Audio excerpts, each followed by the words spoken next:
Realize Firearms Awareness Coalition and A Girl and a Gun Women's Shooting League presents the first ever Realize Concealed Carry Fashion Show. The show is emceed by Amanda Suffolk, Director of Realize Firearms Awareness Coalition, and co-hosted by Esther Barris, Facilitator of the Northeastern Ohio chapter of A Girl and a Gun Shooting League. The guest speaker is Kathy Jackson, author of The Cornered Cat, A Woman's Guide to Concealed Carry.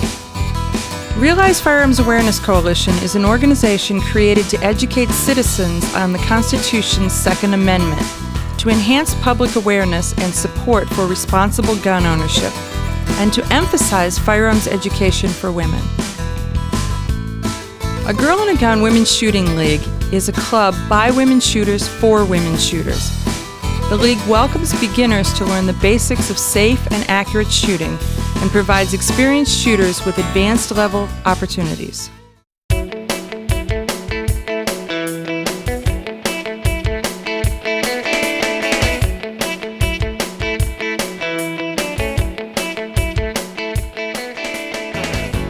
When a woman gets a concealed carry permit, she takes a big step in protecting herself and her family.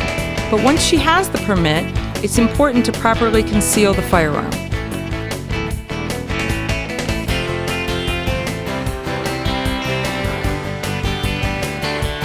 There are many products out there, but the fact is there are many things to consider when purchasing concealed carry gear.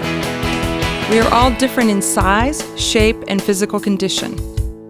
We have different lifestyles. We wear different types and styles of clothing. The gun needs to be as invisible as possible and easily accessible, but only to the gun owner.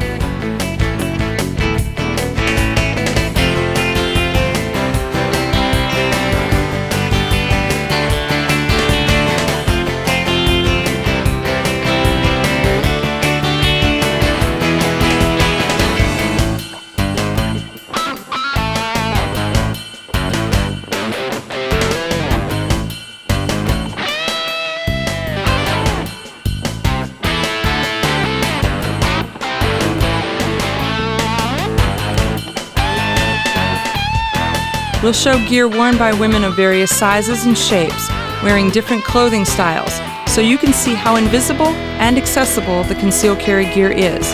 We'll show women, like you, wearing gear that can be used when walking, running, jogging, or shopping, gear targeted to fit your lifestyle. We think you'll find information about concealed carry gear that will help you make a decision as to the style you may want, but also what concealed carry is really about, loving your family and yourself enough to protect yourself. So, sit back and enjoy the show. This is an amazing crowd. I just want to say thank you, thank you, thank you, thank you.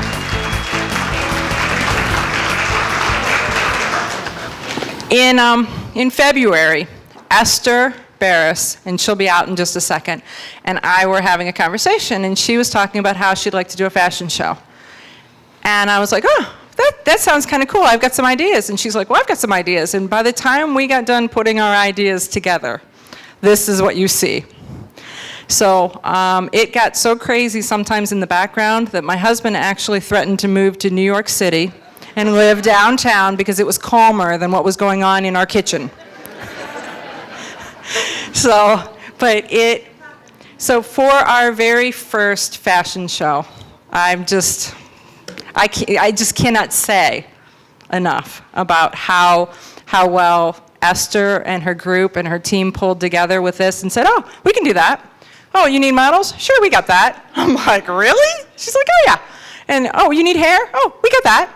Oh, you need, and then, I mean, just if you start to look at the different people and the different things that you'll see as this goes along, it was just each thing just kind of fell into place with a lot of hard work and some shoving, but it fell into place to where it's phenomenal.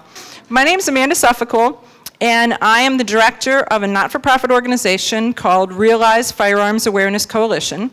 And what Realize does is it teaches firearms education and firearms information to Northeastern Ohioans. We have a radio show on WNIR, And we talk every week about guns, and it's a question and answer call-in.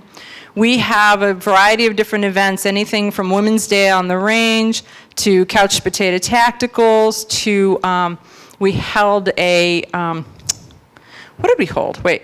It was an appraisal fair. So anybody who's got a gun wanted to come. We got 7 different local gun shops, all not to compete and not to offer to buy, but to come and appraise so that you got to know what your stuff was worth. And in that manner, you could bring your grandfather something, your something, and you were comfortable in knowing that somebody wasn't trying to lowball you or take you for a ride. And if you weren't really a gun person, you got to learn something about it. So those are the kind of things that Realize does. But I'll tell you, Realize, we do some cool stuff, but it is nothing compared to what Esther, her group, and A Girl and a Gun does. So Esther, I'd like to. Great. Yeah, great. It's so exciting to be here today because actually, the idea for the fashion show started over 6 months ago. We were so excited to put it together. But just to tell you a little bit about our group, A Girl and a Gun Club is actually headquartered out of Texas. There's about 80 chapters worldwide. And most of them are in the United States, but we are starting to get international chapters. Our chapter here in Northeast Ohio was the first one in Ohio, has sprouted into 2 other local chapters, one in Auburn Township and another one out in Cortland. There's a new chapter that also started in Troy, Ohio, and one down near Cincinnati that's going to be starting soon. But we are a women's shooting group. We are women that teach other women how to shoot, to enjoy the sport safely, knowledgeably, and in the camaraderie of other ladies that enjoy doing the same thing. But most of all, and how many girls do we have here that are in A Girl and a Gun Club chapter? I want you to see these girls, yes. Girls, do we have fun? Oh my goodness, we do bowling pin shoots, we shoot steel challenge, we shoot different competitions. We just shoot for fun, we shoot at balloons. Mostly we teach confidence, knowledge, and just a lot of the fun shooting sports. And so with that, was there anything else, Amanda? Now we'll introduce Kathy. Okay, great. Okay, and when I say things fell together, this is one of those, where Kathy Jackson, who is the author of the book, A Cornered Cat, A Woman's Guide to Concealed Carry, she just happened to be moving, and she's like, I was in the neighborhood. She was moving between Virginia and Arkansas. So she's in the neighborhood. So we picked her up in Akron. We're delivering her to Cleveland tomorrow, and so she's involved with us. So if you get an opportunity, take a look at her bio, take a look at her website. It is a phenomenal website. But Kathy is a dynamic speaker, a dynamic trainer who started to train with some of the world's premier trainers. And the next thing you know, it's that thing where you start to do it, and the next thing you know, you're leading it. So that's where she is with this, and we are so pleased to have Kathy Jackson join us. So Kathy, are you hiding somewhere? Would you like to come out? There you go. Thank you very much for joining us. Thank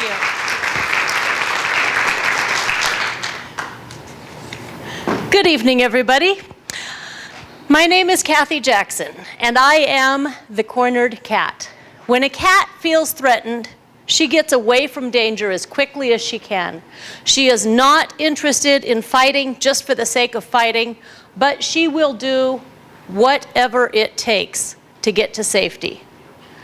To me, that's the ideal picture of self-defense. That's why I named my book The Cornered Cat, that's why the website is The Cornered Cat, and that's why the business name is The Cornered Cat, is because self-defense is not about being a vigilante and going out and fighting for truth, justice, and the American way.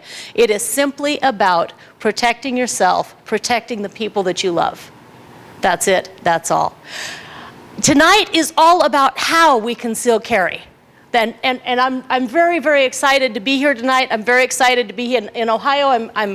I love the Girl and a Gun clubs and what they do for women, getting women into shooting and giving you an opportunity to shoot together in a social environment. I think that's terrific.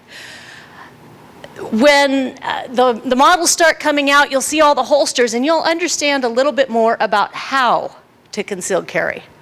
So I wanted to talk tonight about why we conceal carry.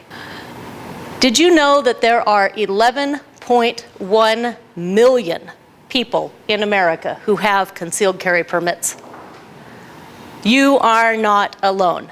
It is very, very easy on an afternoon at the range when you look around and there's nobody else around but maybe a bunch of guys to think, oh, I'm the only one who does this. And even for the guys, there's this temptation to think, well, we are the last bastion of freedom left in America, and it's all going, and nobody cares. And that is not true. You are not alone.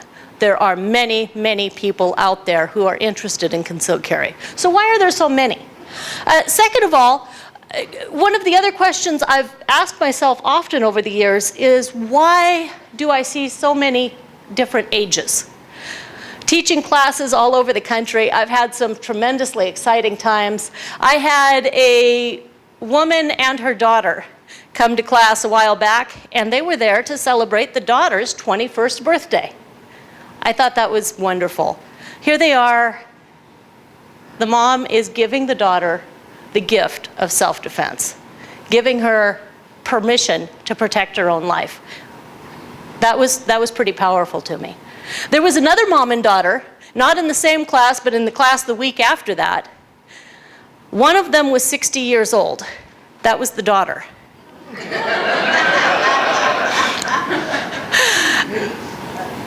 We have people who live in apartments, people who live in row houses and condos, people who live in ranch houses, people who live on homesteads, and all of them are interested in concealed carry and wanting to know how to defend themselves and the people they love. So what is it about this? Contrary to popular belief, concealed carry is not a negative thing. It's not about fear. It's not about paranoia. It's not even about crime. It's about love. We are interested in being able to carry firearms because we love. We love our families, we love our communities, and we love life. That's why we carry concealed firearms. This idea that it's all about paranoia just does not hold water. It doesn't hold up to ordinary life. It is about love. It's because we love our families. I'll tell you, there's a terrible story. I've got a few terrible stories, but I want you to listen to the wonderful parts of these terrible stories. There's, in Georgia, about a year ago, there was a woman, might have been 2 years ago, there's a woman at home alone with her 9-year-old twins. And there was a man trying to break into her house. So she grabbed her 9-year-old twins and she retreated into a bedroom, and then eventually she retreated into a closet in that bedroom. The intruder kept coming, and he kept coming, and he kept coming. And eventually she used the firearm to protect herself and to protect their kids, those kids. Everybody wants to focus on the horribleness of that invasion. But let me tell you something. Those kids are alive today because their mom protected them. Her husband came home to a wife who was still alive because she had made the decision that her life was worth defending. Yes, they went through a trauma, but all of them are still alive, and as a family, they can heal together. I think that's a pretty powerful, pretty positive statement. There's another story. Last month, there was another home intruder who broke into a house. There were 2 grandparents at home, and they were babysitting a 7-year-old grandson. I want to read you what their daughter said to the media after what happened. Here's the quote, talking about the intruder. "He was going to kill them and my son. He was going toward my son's room. So my mother grabbed her gun and started shooting at him. When that happened, my stepfather grabbed his gun and shot him as well. My mother and dad are heroes. They stopped him from getting my son." That is what we carry firearms for. Not because we hate, but because we love. Because we love our families. The day that my firstborn son came into the world, I remember clear as anything. I'm sitting in the hospital room, and I'm looking down at that little face. He had beautiful long eyelashes, And I looked him in the eye, and right at that moment, I knew that I would do literally anything to keep that child safe, to keep him protected. It was a few years after that that I figured out that growing up without a mom would hurt that kid. My life was worth defending before my son was born. It continues to be worth defending even though my youngest son just turned 18. It's still worth defending all on its very own. But there's also kind of a power in remembering that our families need us. They love us. Growing up without a mom hurts kids. Growing up without a dad hurts kids. It hurts friends to lose people that they care about. We carry because we care about our families. We love our families. We also love our neighbors and our communities. Now let me point out, this is not about being a vigilante. Again, we aren't setting out to fight for justice or fight crime or anything like that. But let me tell you two very important facts about concealed carry. Actually, two very important facts about America. A lot of people don't realize this, but do you know that in the past 20 years, from 1994 to 2014, the crime rate has dropped significantly? Do you know how significantly? It's been cut more than in half. I think that's amazing. Now, during that same time frame, I'm going to fudge the years just a little bit because there were some pretty important milestones there. During that same time frame, 1987, there were only 8 states that had shall issue concealed carry laws in America. In 16 states, there was no provision whatsoever to protect yourself with a firearm. You could not carry a firearm no matter what in 16 states.